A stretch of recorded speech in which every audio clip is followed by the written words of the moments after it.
Assalamualaikum warahmatullahi wabarakatuh. Di sini saya bersama teman-teman saya akan menjelaskan hasil PLK di Trowulan. Disusun oleh Aisyah, Yuliana AR, Nabila Febriati, Rofiatun Adawiyah, dan guru pembimbingnya ialah Reni Furaida.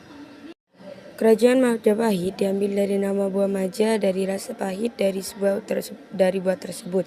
Ketika pasukan Mongolia tiba di wilayah bersekutu dengan pasukan Mongolia untuk bertempur melawan Jawa Patuan, Raja Wijaya berbalik menyerang sekutu Mongolong sehingga memaksa mereka menarik ulang pasukan secara kalang kabut karena mereka berada di teritori asing.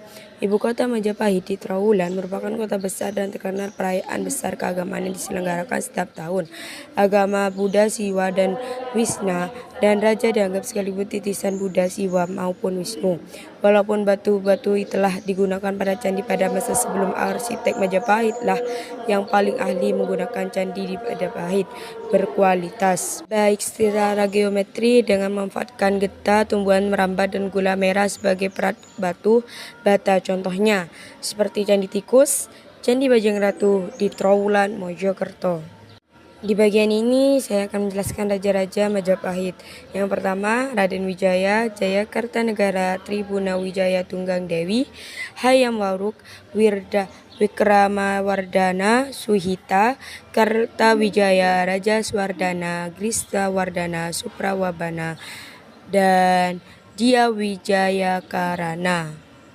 Dan selanjutnya Majapahit menurut berbagai aspek dalam pelajaran IPS. Yang pertama, geografi.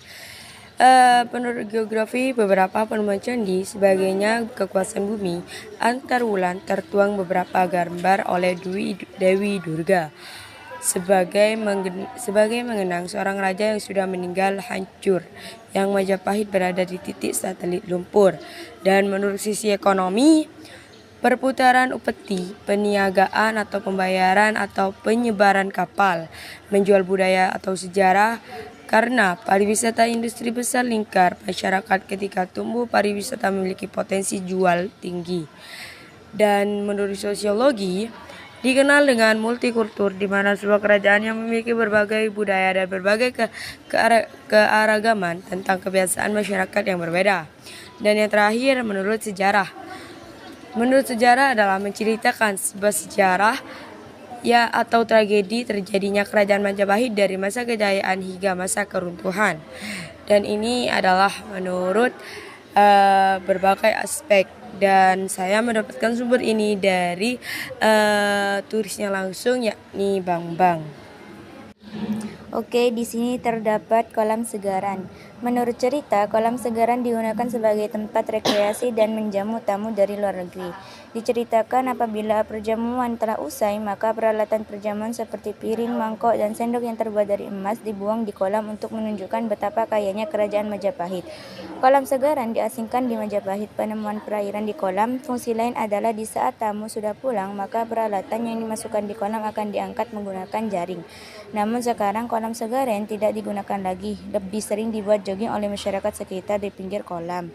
Luas dari kolam segaran 3-4 hektar. Kolam segaran merupakan salah satu dari 32 kolam kuno yang masih bisa disaksikan hingga kini.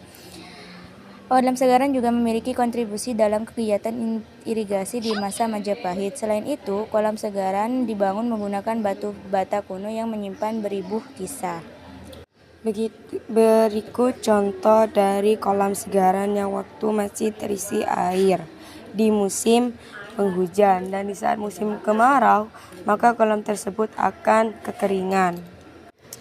Di sini terdapat Candi Bajang Ratu. Bajang Ratu atau lebih disebut sebagai Ratu yang kecil didirikan pada tahun atau abad 13 setelah meninggalnya Raja Jaya Negara, anak tiri dari Raja Raden Wijaya. Bangunan ini diperkirakan dibangun pada abad ke-14 dan ada salah satu gapura besar pada zaman keemasan Majapahit. Gapura ini berfungsi sebagai pintu masuk bagi bangunan suci untuk memperingati wafatnya Raja Jaya Negara yang dalam Negara Kertagama disebut kembali ke dunia Wisnu tahun 1250 sekitar tahun 1328 Lokasi Candi Banjaratu terletak relatif jauh 2 km dari pusat di sebelah timur. Saat ini berada di Dusun Keraton, Desa Termon, berjarak cukup dekat 0,7 km dengan Candi Tikus. Alasan pemilihan lokasi ini oleh arsitek Kerajaan Majapahit mungkin untuk memperoleh ketenangan dan kedekatan dengan alam namun masih terkontrol, yakni dengan bukti adanya kanal melintang di sebelah depan candi berjarak kurang lebih 200 meter yang langsung menuju bagian tengah sistem kanal Majapahit, menunjukkan hubungan erat dengan daerah pusat kota Majapahit. Ini gambar Candi Bajangratu. Oke, di sini terdapat Candi Tikus. Candi Tikus adalah sebuah peninggalan dari kerajaan yang bercorak Hindu yang terletak di Kompleks Trowulan, tepatnya di Dukuh Dino, Desa Telmon, Kecamatan Trowulan, Kabupaten Mojokerto, Jawa Timur. Nama tikus hanya merupakan sebutan yang digunakan masyarakat setempat. Konon, pada saat ditemukan, tempat candi tersebut merupakan sarang tikus. Di sana pemandangannya sangat bagus, jauhnya sekitar 13 km di sebelah tenggara kota Mojokerto. Patokannya dari Jalan Raya Mojokerto, Jombang, tepat di perempatan Trowulan, membelok ke timur melewati Kolam Segaran dan sekitar 600 meter dari Candi Bajangratu di sebelah kiri jalan. Candi Tikus yang semula telah terkubur dalam tanah ditemukan kembali pada tahun 1914. Peninggalan situs dilakukan berdasarkan laporan Bupati Mojokerto tentang ditemukannya miniatur candi di sebuah pekuburan rakyat. Pemugaran secara menyeluruh dilakukan pada tahun 1984 sampai dengan 1985. Bentuk Candi Tikus yang mirip sebuah mengundang perdebatan di kalangan pakar sejarah dan arkeologi mengenai fungsinya. Itulah gambar Candi Tikus. Di sini saya akan menjelaskan Candi Brahu. Candi Brahu dibangun dengan batu bata merah menghadap ke arah barat dan berukuran panjang sekitar 22,5 m dengan lebar 18 meter dan berketinggian 20 meter. Candi Brahu dibangun dengan gaya daun kunkur Buddha. Diperkirakan candi ini didirikan pada abad ke-14 Masehi meskipun masih terdapat perbedaan pendapat mengenai hal ini. Ada yang mengatakan bahwa candi ini berusia jauh lebih tua daripada candi-candi lain di sekitar Trowulan. Diduga di sekitar candi ini banyak terdapat candi-candi kecil, sisa-sisanya yang sebagian sudah runtuh masih ada seperti Candi Mutaran.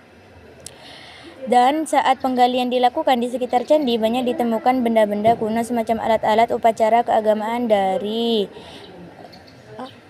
logam, perhiasan dari emas, dan lain-lainnya. Nama candi ini yaitu Brahu diduga berasal dari kata Wanaru atau Warahu. Nama ini didapat dari sebutan sebuah bangunan suci yang disebut dalam prasasti. Prasasti tersebut ditemukan tak jauh dari Candi Brahu. Itulah gambar dari Candi Brahu. Sekian dari kami. Assalamualaikum warahmatullahi wabarakatuh.